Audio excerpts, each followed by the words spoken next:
Good evening, good afternoon. My name is Morris Manning. I'm a professor of English at Transylvania University, and I want to welcome those of you who are joining us this afternoon for the makeup reading for the 2020 Judy Gaines Young Book Award. Our recipient a year ago was Frank X. Walker for his wonderful book, Last Will, Last Testament, which you can see here. Um, and because of the pandemic, we weren't able to have this event last March when it was originally scheduled. But Frank has very graciously agreed to join us today to do a makeup reading. Um, and I also just want to point out that not only will Frank be reading from the book of his that was given the award, the Judy Gaines Young Award. But he has since published yet another book called Masked Man, Black, Pandemic, and Protest Poems that's just out about a month ago, I think, or 2 months ago. So we might be in for a treat and hear Frank read from both of these new books. For those of you who are not familiar with the Judy Gaines Young Award, it is a book award that we've offered for several years now in honor of Judy Gaines Young, who was a Transy graduate of 1962. Um, and the award has been supported very generously by her husband, Dr. Byron Young, Transy graduate 1961, and the Young family. Um, it's wonderful that a small university like Transylvania can sponsor an award for a published book. And the intention of the award is to recognize writers from our region who have published a book of distinction and who speak to the region on behalf of the region, but also well beyond. And I want to assure all of our audience this evening that Frank X. Walker is not only one of the most important poets and artists and activists in our region, he is a person who holds those positions in our country. We are so honored to have Frank join us this afternoon to share his work. Before I turn things over to Frank, I do want to welcome again our students, our faculty, our staff, our administrators, our alumni, members of the broader community, and anyone else who may be joining us. And I especially want to give a warm welcome to anyone from Boyle County. I was able to be in touch with the Danville Boyle County Library, and this event was shared with patrons of the library in Danville. And so anyone joining from Danville or Boyle County, we want to make you feel especially welcome. I'd like to thank, first of all, Megan Maloney and Julie Martinez in Transylvania's Marketing and Communications Office, who have very kindly given their time and expertise to make this event happen. We've had great publicity for this. So Megan and Julie and John and the rest of the staff, thank you all very much. I also want to thank my colleagues in the English program at Transy who have very kindly supported this event for a number of years now and who have uh, made our afternoon, this afternoon, available to their students. And of course, I do want to thank Dr. Byron Young and the Young family for the idea to commemorate this award and to support it so diligently over the years. Um, Dr. Young, as a Transy graduate, has been generous with his time and resources for many years, and our community is always enriched by the efforts he has made, and we are grateful. I want to point out that our reading and our entire program is close captioned, so anyone at home should be able to click on the closed caption icon on the bottom of your screen if you need that service. I also want to invite members of the audience to ask questions as we go. We will have, following Frank's reading, we will have a um, brief question and answer session, and Frank will be happy to take some of your questions as time permits. Down in the bottom right of your screen, you'll see a Q&A icon, and you can click that and type in your question. Um, so I believe that's all I need to say. Oh, one thing, this event is being recorded, so and it will eventually in a couple of days be posted on the Transylvania YouTube site. Excuse me. I'm sorry. This will be posted on the Transylvania YouTube site, and you can go back and watch this um, at your leisure. And we invite you to share this as well. Okay, I think that's all. Let me give a modest introduction for Frank X. Walker.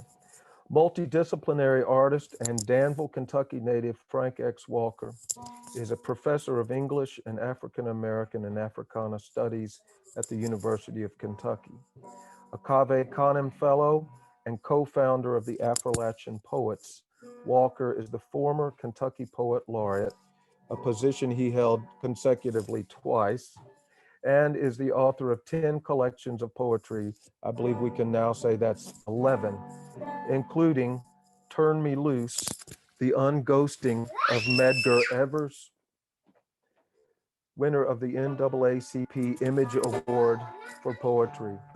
His honors also include a Lannan Literary Fellowship for Poetry. I want to apologize. My daughter is having her own performance in the background. Excuse me for that.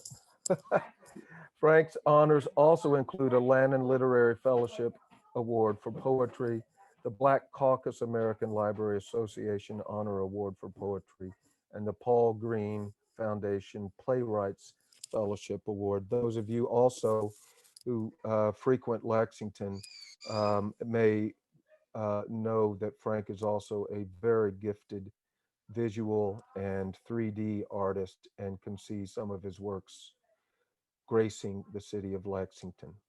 And without further ado, I want to make welcome our good friend, Frank X. Walker. Wow, what a wonderful introduction. And thank your daughter for me, please, for that pre-show music. And I have a 3-year-old right behind that wall, so I understand. And the only reason you can't hear him is because I put him down to sleep just before I came into this space to share this reading. You know, we all have been impacted by COVID. For me, one of the highlights of 2020, in spite of all those challenging times that began for us, was winning this award, and it was quite an honor. And then one of the greatest disappointments was not getting to do that reading. So here we are a year later. Things are better, vaccines are available, and I'm getting to do the reading, even though it isn't in person. Just having the opportunity to do it and to be in this space is worth it for me. The book, Last Will, Last Testament, bears a bit of introduction because 3 years ago, my wife was about to give birth. And when we arrived at the hospital, I received another phone call that my father had been taken to the hospital for what they thought was something connected to pneumonia. We happened to be 9 hours apart. At the time, I was living in Washington, D.C., with my wife and our little ones. But what I didn't know, and we didn't know at the time, is that faux pneumonia was going to be come stage 4 lung cancer. And as soon as I found out, I had this immediate challenge with them being 9 hours apart. It was really important for me to have them see each other and spend time in the same space. And there were poems in this collection that speak to that, but these poems come out of that crucible between this amazing high of welcoming their life into the world with all its frailties and challenges, and also being present as you lay a loved one to rest. So for me, it was full of all kinds of emotional stuff because my father and mother were divorced when I was about 4 years old. My father and I he was absent for most of the next dozen years after that. And when I was a teenager, we began to build something and try to move towards what I felt we had at the end, which was something really warm. But at the same time, in that space that was about loss, none of that mattered, at least to me. He had our original family, and he had a new family.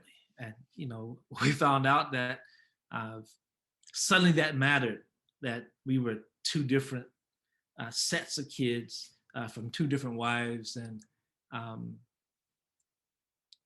I think the tension of death being imminent, really pressures individuals. And so it became a challenge for a lot of people to more than just let a man go, but to try to understand what was happening. And for me, I would say that I primarily write because I can't afford a therapist. And so these poems that I want to share this evening come out of my effort to try to make sense of what was happening, to try to document what I saw and thought I believe I understood. And forgive the prolonged banter, but I want to give you a sense of where these poems begin. And as they move through, most of these poems either reference my father or my son.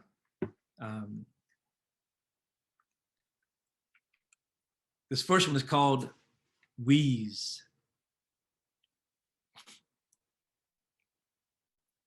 The new one is full of mucus and has not yet learned to breathe through his mouth. The old one is doing his best with one lung collapsed under the weight of a mass of cancer.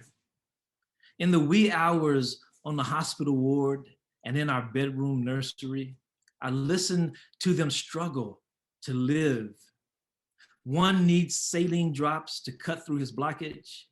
The other hacks and coughs until something thick and wet is hauled up the well of his throat. A blue rubber bulb will reach deep into the nasal cavity and perform a much needed opening of the mouth for one. A breathing treatment, an oxygen tank can pretend to be a lung for the other. Holding my own breath, I lie or sit here listening to my guys gasp and wheeze and wish all my worry was air.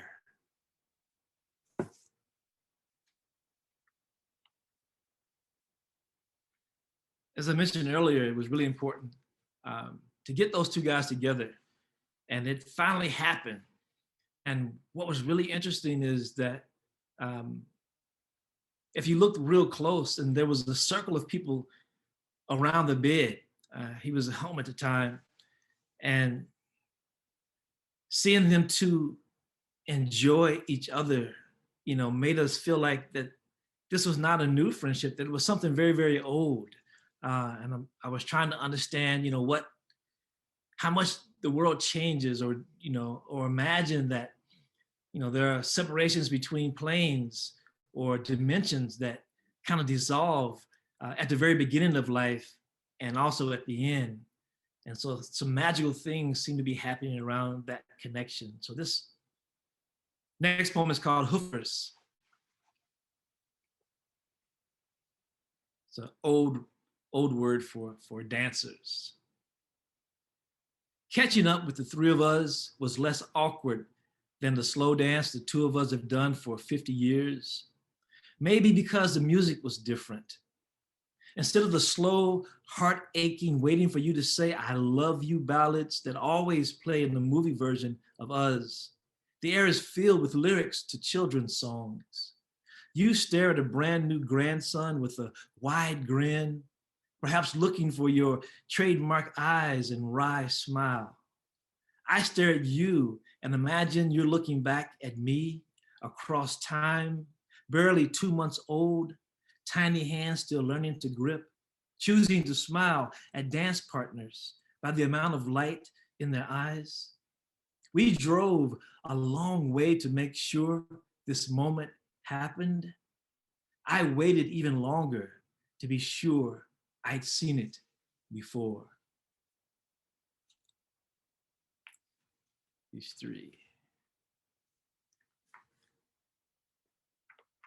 So one of the things that we laugh about in the family is how many things my son inherited that weren't even mine, that were my father's. We both have really large hands, just like my father, same narrow eyes and mouth. And sometimes when I see my son standing, just staring at something, he puts his arms behind his back and clasps his fingers together like he's an old man just deliberating. He's barely 3 years old, but my wife is convinced that he's shaped physically like a miniature version of my dad. So the last poem that touches on that gene splicing, if you will, or DNA power, is called Eclipse. This troika, a sun and a moon and a planet, 3 black Russian dolls, a father, a son, and a man almost a ghost. The beginning, middle, and end of a complicated drama gather here, smiling. It is not something spoken aloud, but the entire room witnesses them holding each other with the same star-lit almond eyes, the same ringing, oversized hands. They all understand that this rare celestial alignment will only happen once in their lifetime.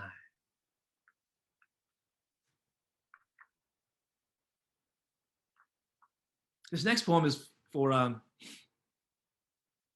guess, all the fans of NPR who would recognize this title, although it's spelled differently than it sounds, but it's called Wait, Wait, Don't Tell Me. The second weight in here is W-E-I-G-H-T. As fast as my son was gaining weight, my father was losing it. Wait, wait, don't tell me. My new one is piling on the fat, encouraged by good, warm breast milk, gulped so fast he often forgets to breathe.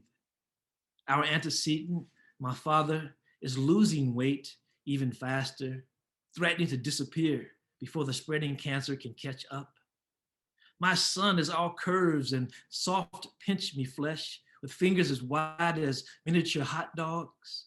My father's clavicle almost breaks his skin, mandible much less prominent without dentures, and the only round thing, a hollow in his cheeks.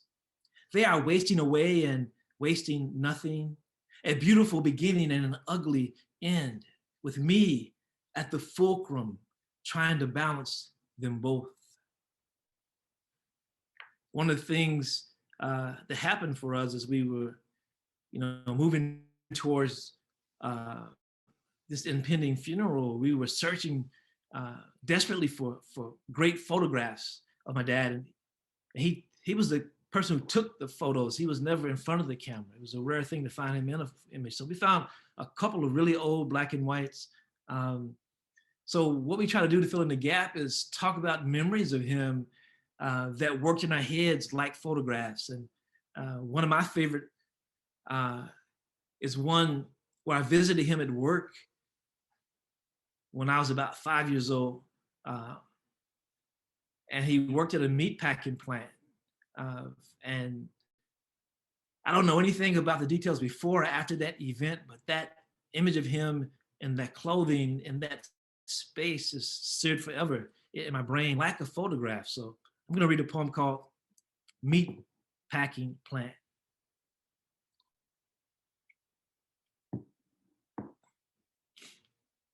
Each time I leave him, trying to chase away the new images of a body fading before me like an old photograph, I reach for the before him, cigarette cocked, his body a young gun, him in the long rubber apron and boots, blood and water everywhere, a frozen me glancing up and over his shoulders at gigantic skinless slabs floating on hooks, the sound of machines and men and pigs and cows being made into meat.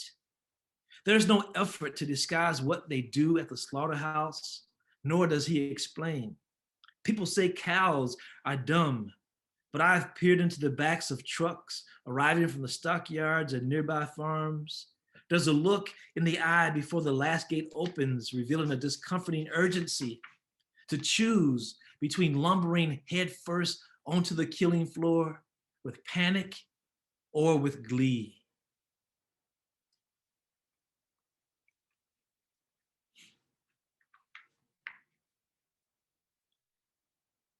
My sisters, of whom are very boisterous and not just noisy, but when they walk into a room, they take up a lot of space because of their energy and can be very demanding. And one of the things that I got to hear a lot of was, not just their memories, but their insistence that they get time with him, even though he lived in another house by then. And there seemed to be some worry that we were visiting because we wanted to hone on in the inheritance, of which we received zero. But there was something that we felt like we deserved, and this poem is about that. It's called Bill Collectors.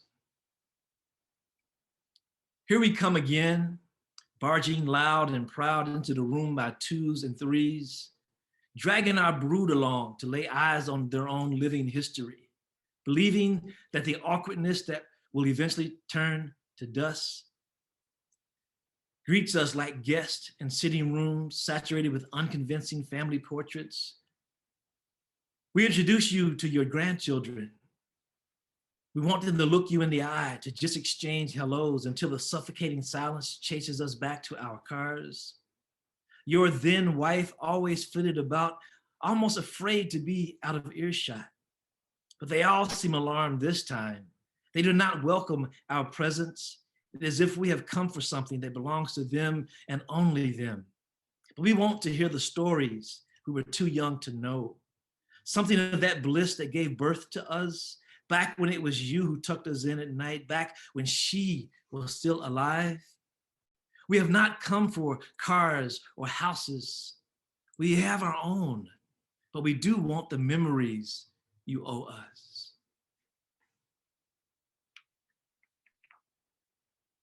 If we were in the same room, I would ask you, are you guys all right? So since you can't nod, I'm gonna assume you're nodding out there and you are okay because you're home and comfortable. I mentioned the large hands in the family. One of the things about my father and our time apart before we had time together is that I have almost no memories of us actually touching each other. He was a very, I wouldn't say standoffish, he's a very private person, and he just wasn't comfortable in groups or crowds. He was almost claustrophobic. You'd always see him moving away from a crowd if it gathered. And towards the end of his life, when my sisters were very bold, they played this game with him because if you came too close, he would just back up almost unconsciously. And they would say, watch me chase daddy around the room. And they would walk up to him and he would take a casual step backwards and they keep moving closer and he would take a step backwards and keep doing that until they moved him all the way around the room back to where they started again, as a game for them, which was fun to watch. But, for me, I thought a lot about, trying to remember if we even had shaken hands. He was not a hugging kind of person. Very few men in that generation were. But on his deathbed, we held hands, and it was awkward at first, but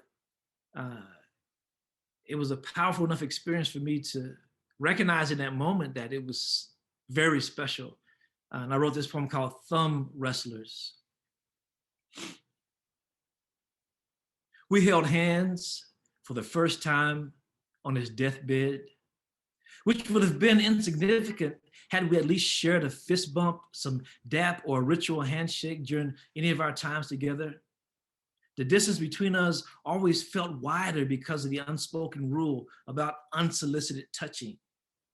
According to his sister, people always thought he was a loner, but he was just private. So in his hospital room, surrounded by unblended families, I leaned in close and whispered. Then he squeezed and I squeezed back. It was the loudest conversation we had ever had. My warm breath in his ear, our large twin hands entwined and grappling, inventing our own Morse code, shouting all the things we never found words for.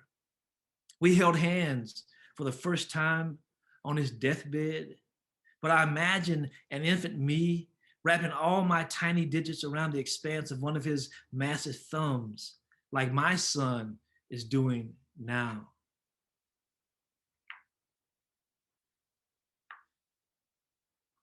Maybe a couple more from this collection before I move on to new one.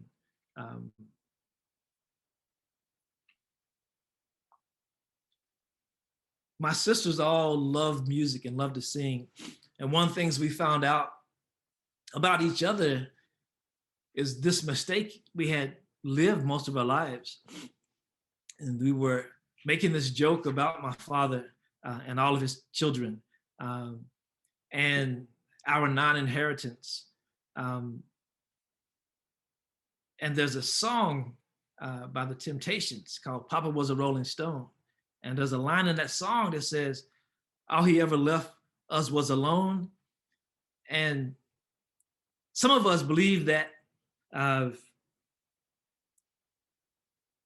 alone was two words, like he left us this debt. And some of us also believe that it was one word, that he left us by ourselves. But when you hear it in the song, you can't really tell. And so we had to look it up, and we're a little stunned that most of us had been singing the wrong version. If you're following along, it's on page 29. All he left us was alone. It seems that our Papa was a Rolling Stone, not a rock and roll legend and nothing like the one that rode in front of the tomb, though just as quiet. He was just enough like the song the Temptations sang for my sisters to break out in a 3-part harmony after comparing all our birth dates. But Mama never said bad things about him. He worked almost every day of his life.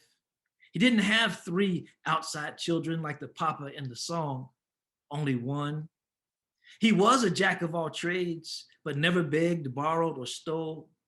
Despite his obituary, he never went anywhere near a church. Maybe I collected hats because of wherever he laid his. It is true, however, that when he died, all he left us was alone. Though that line didn't hurt as much when we thought we were singing it right. So I won't solve the mystery for you. You have to look up whether it's one word or 2 words for yourself.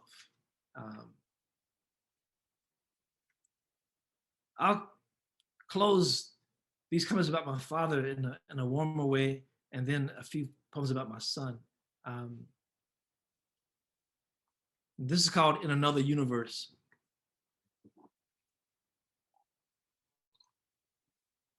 And I would say this is my Bury the Hatchet poem between the old family and the new family. In another universe. In another universe, you are seated at the head of the table, favorite wives on every side. Your children who take their cues from their beautiful mothers smile and nod at each other with kindness and respect. After your prayer, you pass meat and greens from the plenty. Break loaves of bread into equal pieces and send them down both sides. You unwrap story after story, challenge us to find the lessons, urge us to never forget whose name we carry. You teach and coach, chide and praise before dispensing discipline and laughter in equal measures. Your father's generation attended the funeral of the last racist. Outside, the president is not white or male, neither is God. Forgiveness is our new last name. Loving is our first.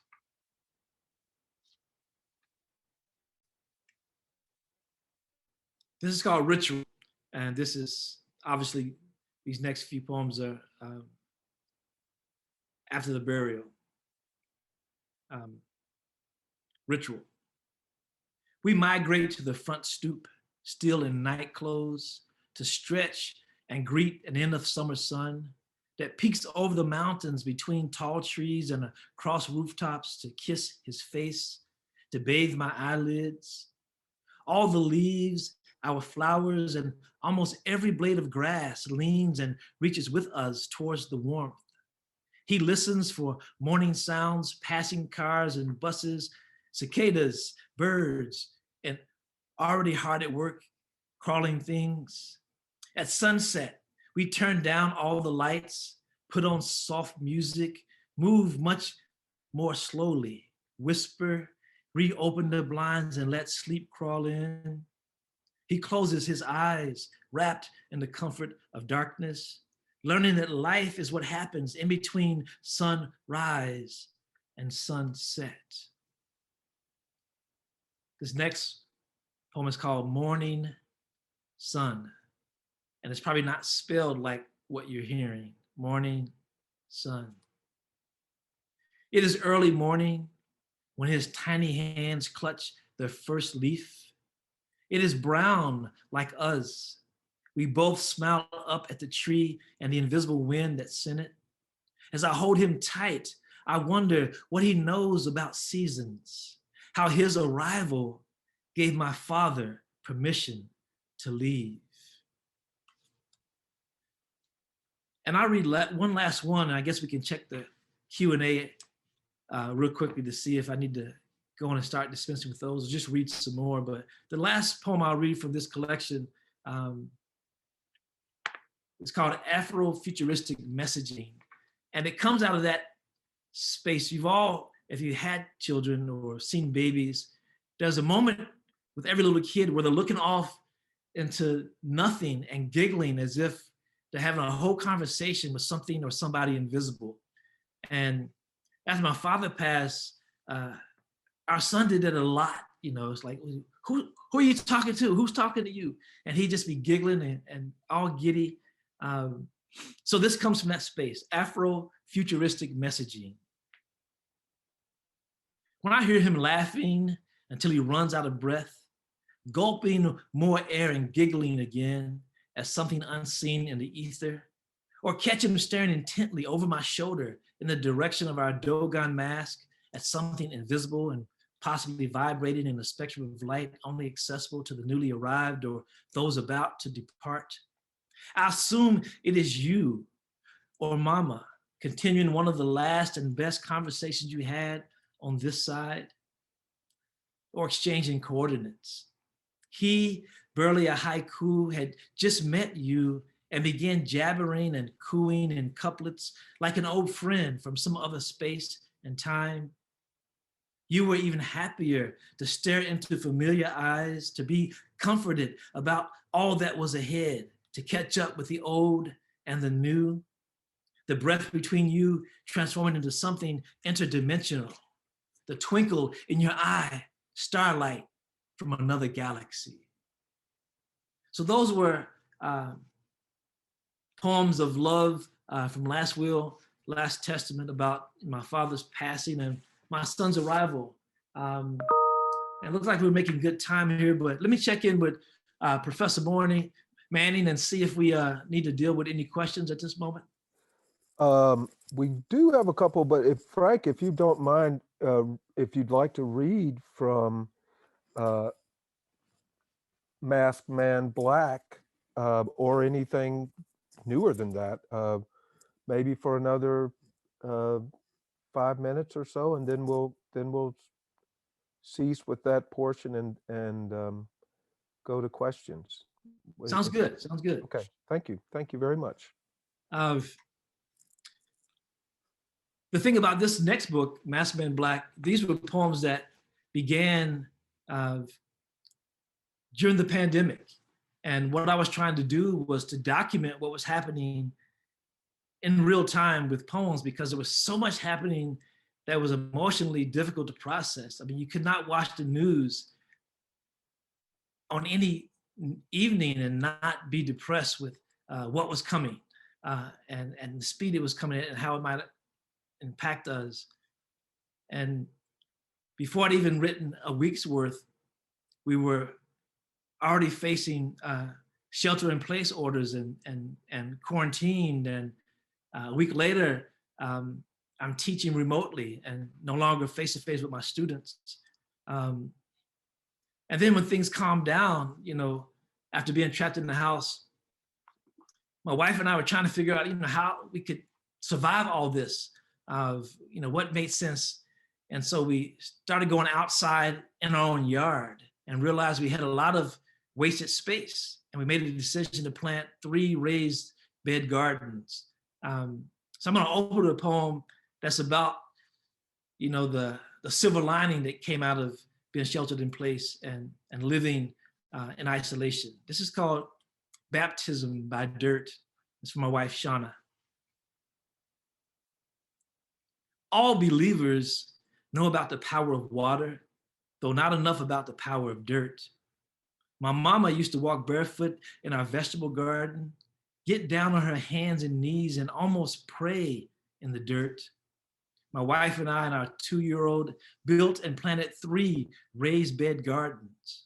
Watching her dip her fingers into the dirt to coddle what will feed us reminds me of mama. And then, what is it that women know about nurturing a seed into a piece of fruit, about believing in the power of dirt and suns and water? I return from our labor with sore knees and back, fingernails and hands caked with dirt. She floats back into the house cleaner somehow, less burdened, as if she spent the weekend burying all of her heavy things. And she whispered to something sacred, and it whispered something back. Nothing like harvesting your own garden just before dinner and enjoying the taste of all that. You know, this pandemic, of course, was quickly more complicated by the protests that were happening nationally around the country, and so many things were happening. One of the things that caught my attention was a news announcement that several corporations who had food products that had over the years been looked at as racist as far as the images they use on the packaging, like Aunt Jemima and Uncle Ben and Miss Buttersworth, had finally come to a point where the corporations admitted that that was true, and they apologized and made a decision to change those packages and change the marketing of them. So I'm going to read a poem called Mrs. Butterworth, Uncle Ben and Aunt Jemima. And inside of that are multiple references of what's happening around the country in different places, all packaged in this kind of shadow of food products. Mrs. Butterworth, Uncle Ben, and Aunt Jemima walk into a bar in America. Butterworth says, "I'm being repackaged." Ben says, "I'm being rebranded." Jemima says, "I remember when they branded my mama on her back."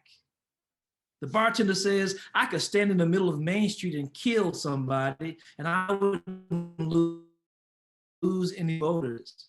Butterworth says, "Then I'll take 8 bullets in my sleep." Ben says, "Choke me to death with your knee." Jemima says, "Lock me in a holding cell and say I decided to hang myself." The bartender poured the drinks, said he felt threatened and was simply standing his ground when he thought the thug was reaching for a gun. The headline said, "Well-loved American foods resisted arrest, failed to comply, and were delicious while Black." Butterworth's daughter said, "Here's to progress. We might finally get an anti-lynching bill." Ben's son said, "I'd rather they abolish qualified immunity." Jemima's kid said, "You know, they abolished slavery once, then they hung my mama on that box." I'll close with 2 poems. This next short, and it's a personal poem in the voice of Officer Chauvin's knee. It's called "Complicit at Most." I am no more guilty than the officer's eyes choosing to look the other way. Technically, I'm not even touching his neck. All I could feel was the hot cotton insides of Officer Chauvin's slacks against my skin. Almost 9 minutes is a long time to kneel on the neck, especially if you are unaccustomed to praying or begging. But after pressing all of me down, he put this all on me as if he was planning to propose, but got cold feet and was too embarrassed to get up and just walk away from his altercation, marrying us both to this moment till death do us part. And I'll close with what feels circular to me. This is a poem called "Ode to Meatpackers," and I read a poem about my father called Meat Packing Plant earlier.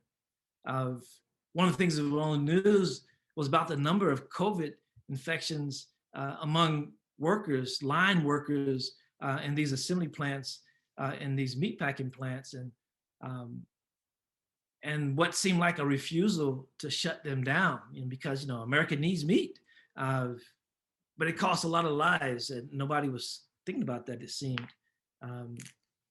So I'll close with "Ode to Meatpackers." Oh, you of tired feet, sore hands, weary second shift eyes, and darker minimum wage skin. The executive order signed by the president to keep your plants open, to keep meat in grocery stores and on America's tables, despite the need for more spacing on your lines, personal protection equipment, more sanitizing stations, and barriers to separate workers, at least implies you are now essential. Forget that ICE raids, families at the border, and children are still in cages. Ignore the prioritizing of beef over ventilators, pork over vaccines, and poultry over tests. Now that it's considered patriotic for somebody to die for the economy, take heart in case you missed out on a signed stimulus check. His autograph on the order makes it clear that he takes responsibility this time and almost acknowledges your sacrifice and your place in the supply chain to satisfy America's appetite. Thank you. All right, how about those questions? Okay. Wow, Frank, thank you so much, sir. That was just terrific. I'm glad, delighted that you had time to read from the new book. I have a question, if you don't mind. Sure. Um, let's see. I don't know if I'm sharing. Am I sharing the screen? Excuse me. I have a question, Frank. The cover of Masked Man Black is a beautiful and haunting painting. And I notice it's your painting. Can you talk about your the relationship between your work as a visual artist and your work as a poet? Sure, at least I'll try.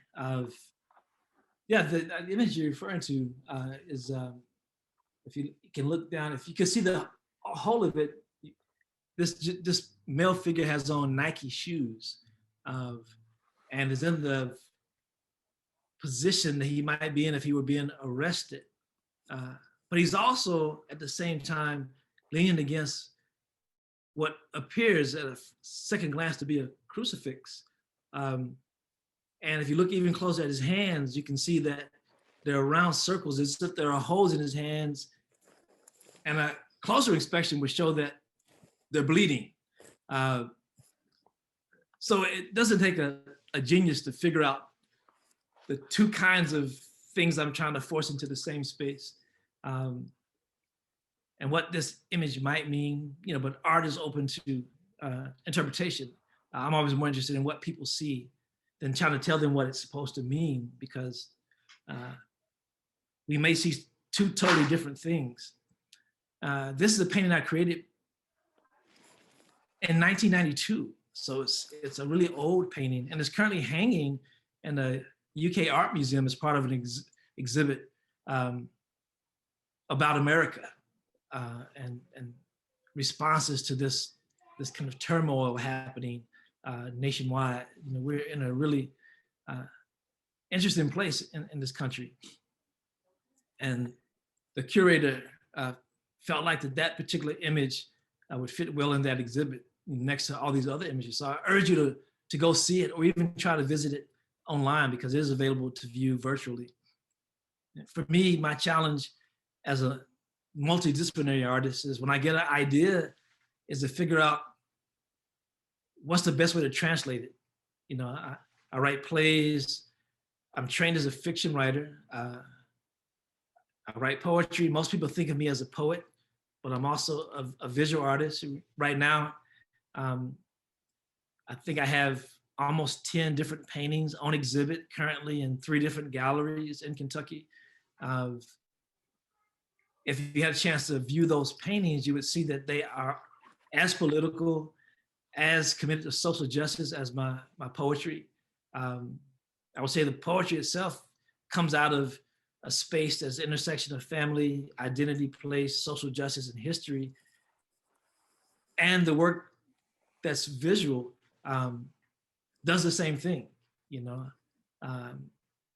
of the things that I'm particularly proud of is probably a better demonstration of how those things can work together is I wrote this long poem called Love Letter for the World, which has a connection to Transylvania.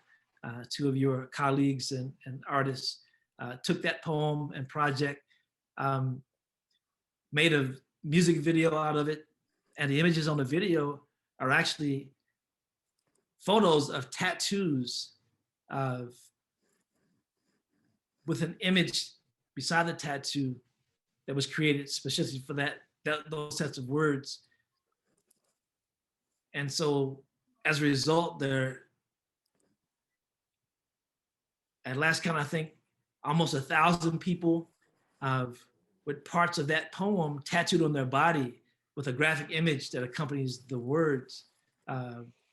Also translated into, I think, 12 languages, and kind of exported around the world. So poems don't usually live like that. That's one example of how the visual and the textual kind of collaborate to become this larger thing. The most striking of which is downtown Lexington at the corner of, I believe it's Short and Upper Street. If you look up 5 stories high in the air, there's a steel halo that has the words unlearned fear and hate, and it comes from the same poem. So to see the poem translated or transferred into this visual thing that other people can experience, it's really high cotton for poetry. You know, I think that even in the UK Student Center, that same halo is repeated at least a half dozen times in different languages all the way down the hallway. And most people see that and experience it as a piece of visual art, but don't immediately make the connection to the poem that it was born out of. Uh, so hopefully, you know, eventually there'll be something at the bottom of that building that says, you know, that thing you see in the sky is not a bat signal. It's connected to this poem at the bottom of the building. You know, I understand that, you know, that text information is forthcoming. But for me, you know, I think that's a very strange answer that maybe explains that it's hard to explain the difference for me. I'm just trying to translate this thing, this impulse that either came from my gut, from my heart, or from my head, or from something I viewed, you know. And I'm hoping that, you know, it would touch or move somebody in a way that raises their respect for poetry. You know, there's not a lot of respect for poetry in the country as compared to fiction. You know, if you look at the New York Times bestsellers list, rarely do you see poetry ever make that list. You know, fiction writers live well and live the celebrity life. If you get somehow plucked by Oprah as one of Oprah's picks, you know, those individual writers become millionaires because, you know, her influence means that the next day that book will sell 1 million copies. And the royalties alone will change that writer's life. Like, those are things poets dream about, you know. So the rest of us, Maurice, as you know, are just kind of slaving away in the classrooms and trying to impart a little knowledge and raise the next crop of young creative writers. Frank, I've got maybe I can jump in, and we've got a couple of questions here that I might try to tie together. We've got two questions from the audience about the urgency of art in our present time, as particularly Masked Man Black demonstrates. It's, as you were saying, you were writing the poems as things very dire and disturbing and unsettling were happening in real time, and the poems are a direct response. And yet also in Last Will, Last Testament, you're capable also of writing very powerful, intimate poems. And I wonder if you've got thoughts on, you know, how you as an artist, as a poet, walk that line between what what is an intimate and very private, personal communication that by putting it in a book you make available to the individual reader, and therefore that reader shares that intimacy and that privacy. But then with other of your works, your the Unlearn Fear and Hate project that's worldwide, and therefore in some ways a more communal or broadly human project. How do you walk the line between the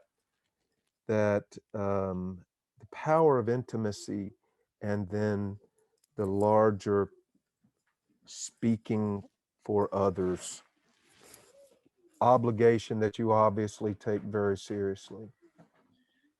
You know, it's not a difficult walk for me because I think of the places you can go with a poem as different languages, and I'm trying to speak the most correct language for the poem. I think every poem arrives in this rough stage with, you know, already present with an emotional temperature And so my obligation, my personal obligation, is to try to take that temperature of the poem and then honor it in words. You know, if it's meant to be quiet, introspective, versus, you know, something that approaches spoken word and an anthem to Mm. get people to rise up. You know, that energy is not something I add to it. It's something that, as I'm interpreting this response, it's already there. And once I tap into the energy, I'm just trying to tell it straight, to translate it as honestly as I can. And that walk becomes even longer when I write persona poems in collection. Mm. You know, I have 4 and a 5th that comes out in 2022, books that deal specifically with history and historical events. And that's even a bigger challenge, to honor the historical nature of the moment, create some distance so that I don't appear to have too much influence on the moment, and that it's believable that it's somebody else's voice or some other thing's voice is speaking that poem in that space.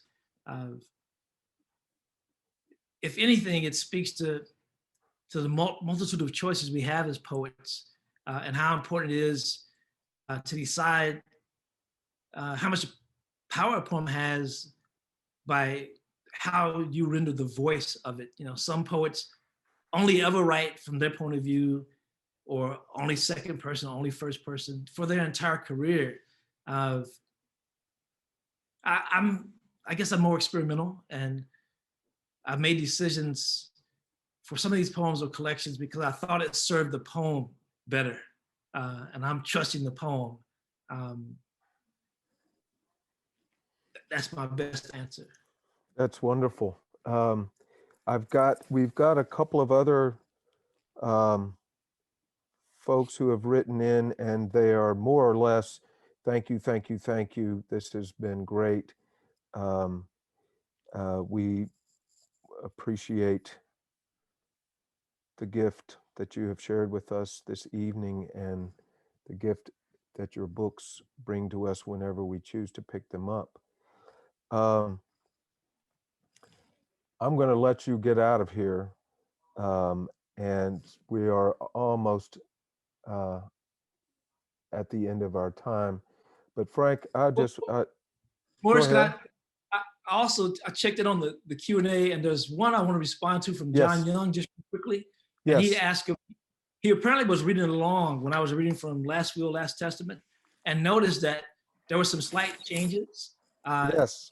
And what I said, what was on the page, those changes were blaming on, I don't usually read with glasses on, and with this wisdom and age have come bifocals.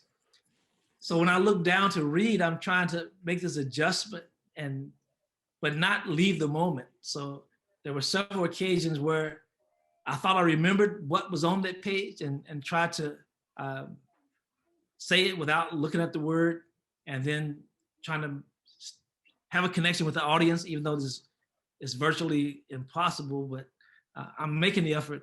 And it's, you know, it's awkward on this end because I recognize that that's not what that word said, and I said something different, but I'm trying to make it still make sense. So apologies if you're reading along and you think you have a bad copy of the book. It was just an imperfect reading and brand new bifocals. So I thought John's question was, or observation was really spot on, because I think he was saying, or wondering if you actually revise after you've set the poem onto the page, after it's already printed and published. Do you find yourself maybe ad-libbing revisions when you give a reading? I have done that occasionally. There are a few poems in most collections that just, even though I had to let them go because I had to meet a deadline, they were still writing themselves. And if you look at my reader copy, in some of those books, you can see where I've added, in some cases, a whole additional stanza at the end, or changed a single word that just sounds better now. Um, so that's my commercial for, buying the second edition, of books to see, what craziness we poets have done.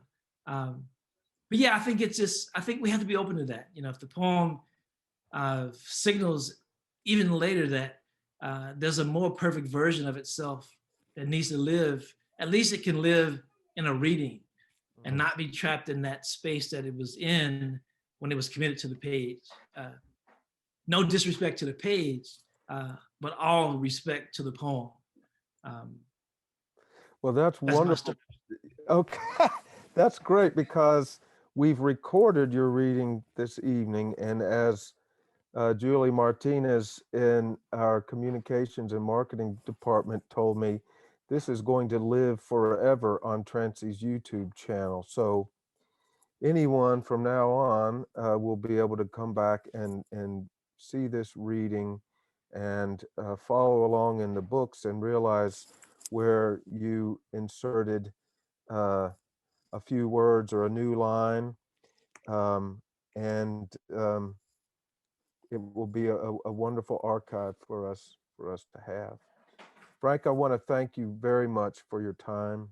Thank you. Congratulations on this very much deserved award. And thank you for sharing your gifts with us this afternoon. And thank you to the members of our audience for tuning in for this wonderful opportunity. We wish everyone well. Wear your masks. Please. Keep your distance. Um, Jeremy Payton says, live forever until the, can't read it after that, the great cyber something or other. Yes, it sounds like we're just sending everyone out with enthusiasm and good vibes. And thank you for putting us in the mood we're in now, Frank. Thank you. Be well. You too. Thank you all.